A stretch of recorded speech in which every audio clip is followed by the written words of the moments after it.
Most men think that control is obvious. They think it looks like dominance or intimidation or someone screaming in your face. And sometimes it is like that.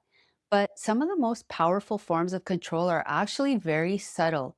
And at first, you might just think she's been hurt, she's been traumatized, she's never had a man that truly loved her properly.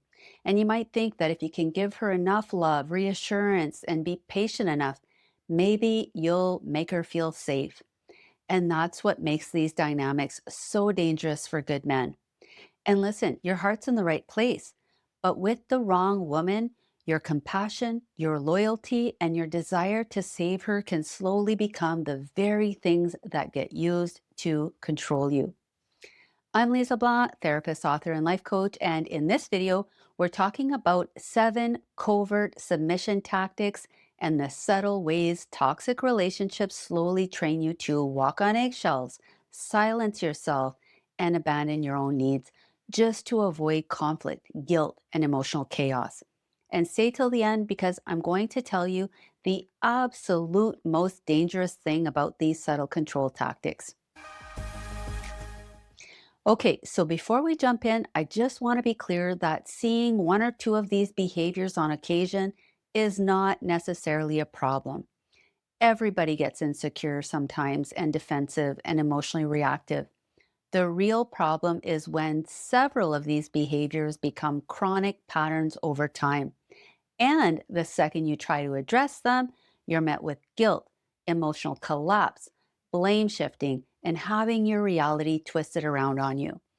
Okay, so the first subtle control tactic is guilt tripping. And this is so effective on conscientious men because good men want to be caring and empathetic and do the right thing. And in these types of toxic dynamics, your empathy does get weaponized against you. And the thing is, most of the time, it doesn't feel like obvious manipulation. It feels like she's just hurt, she's disappointed. And so she might say things like, "It's fine, don't worry about me," or "I know work is important," or "I didn't realize I was asking for so much," or "Never mind, it's okay." So it's that acting sad every time you do something independently. And suddenly, having boundaries starts to feel inconsiderate or selfish. You start feeling guilty for wanting space, for being exhausted, or just having needs. Her emotions become the center of gravity, and you slowly start orbiting around them. And over time, you start carrying this heavy load of invisible guilt just for being human. So just remember that I'm talking about the more subtle tactics in this video. And as we go through these, I'd love for you to share your own experiences and examples in the comment section because I think a lot of men don't realize how common this is. The second thing is subtle rejection cues. So, some forms of rejection are obvious, like silent treatments, threats to leave, withholding affection. But oftentimes, the rejection is a lot more subtle, and that's what makes it even more powerful. Because now it's not direct conflict control or rejection, it's an emotional atmosphere. It's coldness, it's eye rolls, it's sighs, it's an irritated tone, it's subtle digs, and she's not openly admitting to being angry or upset, but you can feel the rejection. And if you ask what's wrong, you get nothing, I'm fine. But that's what's so crazy making about it because you know she's not fine and you're reacting to rejection, resentment, and this emotional tension that she won't even admit exists. And you become like an emotional weather forecaster, constantly scanning for the next storm before it hits. If you're interested in learning more about how your nervous system can get hijacked, subscribe and hit the notification bell because I post new videos each week. Third is emotional collapse. And this one's very powerful because, again, it doesn't look like control. It looks like vulnerability, pain, emotional fragility, someone who's stressed and struggling. And that's why so many men miss it because everything just starts feeling like a potential emotional crisis. And before you know it, you become the firefighter, constantly trying to put out emotional fires before everything explodes. So now you can't bring anything up And if you do, suddenly she's overwhelmed, breaking down, emotionally shattered. And what do? You shift into caretaker mode. You stop confronting and instead you start comforting her.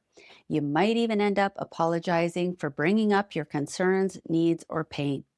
And after enough of this, you just stop bringing things up altogether because you're tired and you've learned that honesty creates chaos, crisis, and collapse. And then you just have to deal with that fire on top of the original issue that you were bringing up that never gets resolved anyway. Fourth is the emotional rewards. And this is dangerous because it doesn't feel like control, it feels like intimacy, chemistry, passion, connection. So, what happens is after tension, conflict, coldness, or emotional chaos, suddenly she becomes warm again, affectionate, sexual, charming, and you might even get some of that love bombing energy back. And suddenly you're no longer thinking about the disrespect, the instability, or the emotional abuse anymore. Now you're thinking, maybe we can get back to how it used to be. But that's the trap. Because just when you're exhausted and ready to pull away, or you're starting to see things clearly, the warmth or the seduction comes back and it resets your hope. And that hope is incredibly hard to let go of when you genuinely love someone. So over time, it becomes a very powerful form of control because each time you comply, submit, and shrink yourself, you get rewarded. And eventually you find yourself tolerating things that you never thought you'd put up with in a million years. Not because you're weak, not because you're stupid, but because you were slowly, systematically conditioned one small surrender at a time. The fifth control tactic is subtle shaming. And this one quietly attacks your identity. And over time, you stop feeling like an equal partner and you start feeling subtly inferior, inadequate, incompetent, like you're somehow always falling short. And what makes this so psychologically confusing is that it happens through tiny little moments, tiny comments, subtle corrections, disappointed looks, a quiet tone of superiority disguised as concern, insight, or just being honest. So over time, you start feeling constantly evaluated, micromanaged, or judged. And whenever conflict arises, she's not just expressing her feelings and opinions. She's subtly positioning herself as the emotionally mature one, the reasonable one, the one who understands what's really going on. And that means if you disagree, push back, or stop complying, you suddenly become wrong, selfish, immature, abusive, uncaring, and the problem. And after enough of this, the relationship starts feeling like a courtroom where she's the judge and you're always on trial.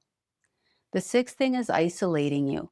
And this rarely happens directly. So it's not like she's saying you can't see your friends or you can't talk to your family. Instead, she'll constantly complain about your friends or say that your family's disrespecting her, or she creates conflict before and after you see them, or acts cold or wounded anytime you spend time away from her.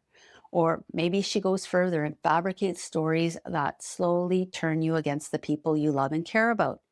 And over time, you start feeling emotionally torn, caught between keeping your relationships or trying to keep the peace. And that's the loyalty bind. Because now every connection you have starts feeling stressful, complicated, or even dangerous. So little by little, your world starts shrinking. You see friends less and less. You stop opening up to your family. You become more isolated and more emotionally dependent on her. The seventh thing is the distortion of your reality. And this is where many men become completely confused and emotionally exhausted by the moving targets, the double standards, the rewriting of history, the selective memory, the constant reinterpretation of your intentions. And because she argues with so much emotion and conviction, you do start to question yourself. You may question your memory, maybe your motives, your reality. You might think, maybe I am the problem. Maybe I am selfish or avoidant. And over time, this becomes incredibly destabilizing because no matter how hard you try, no matter how much effort you put in, no matter how much you improve or change, or how carefully you explain yourself, you can never hit the target because the ground keeps shifting underneath you. So if you fix one thing, something else suddenly becomes the problem. And eventually you realize something terrifying. She's the one who gets to decide what's real. She's the one who's setting the standards. She's the one deciding the rules, and often the rules only apply to you. And if you're not validating her version of reality, if you're not complying with her rules, if you stop adapting to her emotional reality, you get punished. And eventually the relationship trains you to understand something very clearly. If you want any hope of peace, you better submit and stay inside her version of reality. Now, as promised, the most dangerous part of these subtle control tactics is that they make you think that you're still choosing freely. And that's because she didn't hold a gun to your head or trap you physically. And yet, your entire personality slowly reorganized around avoiding guilt and shame, trying to keep her stable, trying to earn her affection and approval, and preventing the next crisis. And that's the submission, because you're technically free to say no, to disagree, to set boundaries, to spend time with your friends and family, but you don't, because you have learned that there is a high cost to your authenticity and freedom. And that's the most important thing that I want you to hear today. This is not a character flaw. This is not because you're weak. This is what happens when a human nervous system is repeatedly exposed to unpredictable rewards and consequences. So you adapt because that's what humans do. But here's another thing that I want you to know and remember. The same nervous system that learned to shrink can learn to expand again. The same man who learned to walk on eggshells can learn to walk freely again. But that process starts with one thing: seeing the pattern for what it is. Because once you do, you stop asking, how do I fix her, or how do I fix this relationship? And you start asking, what do I actually want in a relationship? What do I want my life to look like? And how do I get there? And that's where recovery begins. If this video resonated with you, please drop a comment in the comment section below. I read every single one. And if you're ready to go deeper or you're ready to break free, please check out my toxic relationship recovery program that I link below. Thanks so much for watching, and I'll see you in the next video.